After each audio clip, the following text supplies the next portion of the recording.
Good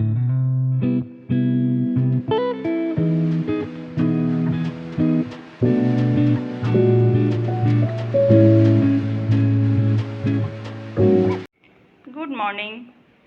কেমন আছেন সবাই? আশা করি ভালো আছেন। তো এই যে সকালের টিফিন করেছি, অফিসে যাবে, স্কুলে যাবে, তাদের জন্য ডাল সেদ্ধ দিয়ে পেঁয়াজ টমেটো দিয়ে কষিয়ে দিয়েছি। এটা রুটি দিয়েও খেতে ভালো লাগে, ভাত দিয়ে খেতেও ভালো লাগে। ডিম ভর্তা করেছি আর উচ্ছে সেদ্ধ মাখা করেছি আর শশা কেটে নিয়েছি। এদিকে টিফিনের জন্য রুটি আর এই যে বললাম এই ডালটা দিয়ে দেব, আর সেই সঙ্গে ফল আছে, কিছু ফল নিয়ে যাবে। আর আজকে দুপুরের বাজার কিছু করতে হবে না, যেহেতু গ্রামে আমাদের একটা বাড়ি আছে, সেখান থেকে অনেক সবজি আর কিছু মাছ পাঠাবে। তার জন্য আমাদের আজকে আর বাজারের কিছু নেই। তো দেখা যাক কি পাঠায়, তারপর দেখাচ্ছি। এই দেখো কি কি এসছে গ্রামের বাড়ি থেকে। এই দেখো, তোমরা জানো কি না, যারা গ্রামে থাকো তারা জানো, আপা থাকে না, বিলে আপা থাকে, সেই এই সময় আপা ছেঁচলে পরে, জল ছেঁচে তুললে এই ধরনের মাছ পাওয়া যায়।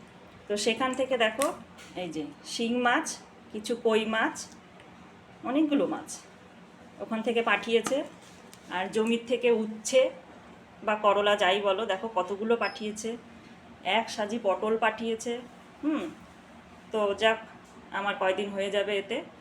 তো এত মাছগুলো এখন কাটবো, কেটে ধুয়ে পরিষ্কার করে দুপুরে কিছু রান্না করব আর কিছু রেখে দেবো, এত তো লাগবে না। আর এই যে 3টে নারকেল দেখছো, এটা আমার ননদ দিয়েছিল। 4টে নারকেল ছিল, তো ছুলে দিয়েছে ওর বাবা, ছোলার পরে একটা পচা বেরিয়েছে, সেটা ফেলে দিয়েছি। তো এই নারকেল দিয়ে আর এই পটল দিয়ে কালকে নারকেল পটলের ভাপা করব। সেটা আজকে না, কালকে করব। আজকে উচ্ছে দিয়ে, শিং মাছ দিয়ে, আলু দিয়ে পাতলা ঝোল করব।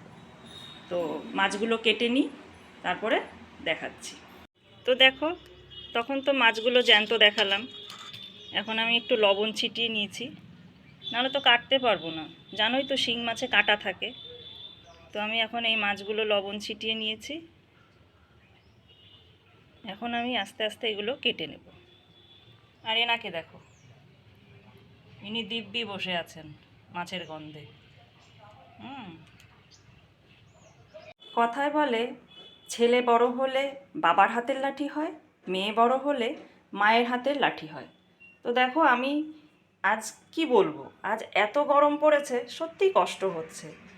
তো সবাই বেরিয়ে যাওয়ার পরে তো আমার প্রথম কাজ ছিল মাছগুলো কেটে নেওয়া, নাহলে মরে যাবে। তো মাছ কাটতে গিয়ে একটু কষ্টই হয়ে গেছে, মানে এত গরম লাগছে, খুবই কষ্ট হচ্ছে। তার মধ্যে আমার বড় মেয়ে পড়ছিল, ওর আজকে বাইরে যাওয়া নেই, খেতে এসছে। খেতে এসে দেখছে কিছু বাসন পড়ে আছে, মা এসে কখন মাজবে, ও খেয়ে সেই বাসন মেজে গ্যাস ওভেন মুছে পরিষ্কার করে রেখে গেছে। তো দেখেছো আমার কি ভাগ্য, আমার বলতেও হলো না, বরং আমি বারণ করলাম যে তুই থাক, আমি করে নেব। গিয়ে শুনে কার কথা, শুনলই না, বলে তুমি একটু বিশ্রাম নাও, আমি করে দিচ্ছি। তো যাই হোক, দেখো মাছগুলো রান্না করব এই উচ্ছে আর আলু দিয়ে। তো উচ্ছেটা আমি আগে ভালো করে একটু ভেজে নেব, তারপরে আলু ভাজা দিয়ে আলুটা ভাজবো। আর এদিকে দেখো আছে লঙ্কা আর আদা বেটেছি, এটা আমি দেব। তো পাতলা পাতলা ঝোলে এটা খেতে খুবই ভালো লাগে। আর এদিকে দেখো লতি কেটে রেখেছি, লতিটা আমি রসুন দিয়ে ভাজা করব। লতিটাও ওখানে রসুনটা ওখানে থেতো করে রেখে দিয়েছি, লতিটা ভাজা করব।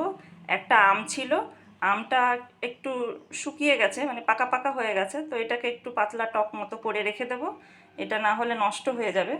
তো আজকে এইভাবেই আজকে শুরু করি, তারপরে দেখাচ্ছি। আমি তো একবারে সব দেখাতে পারবো না, তারপরে রান্না করে আমি ফাইনাল লুকটা দেখাচ্ছি। তাহলে দেখো, এই ছিল আমার দুপুরের সামান্য আয়োজন। এই যে কচুর লতি ভাজা করেছি, আমের একটু চাটনি করেছি, আর এই যে উচ্ছে আলু দিয়ে পাতলা শিং মাছের ঝোল।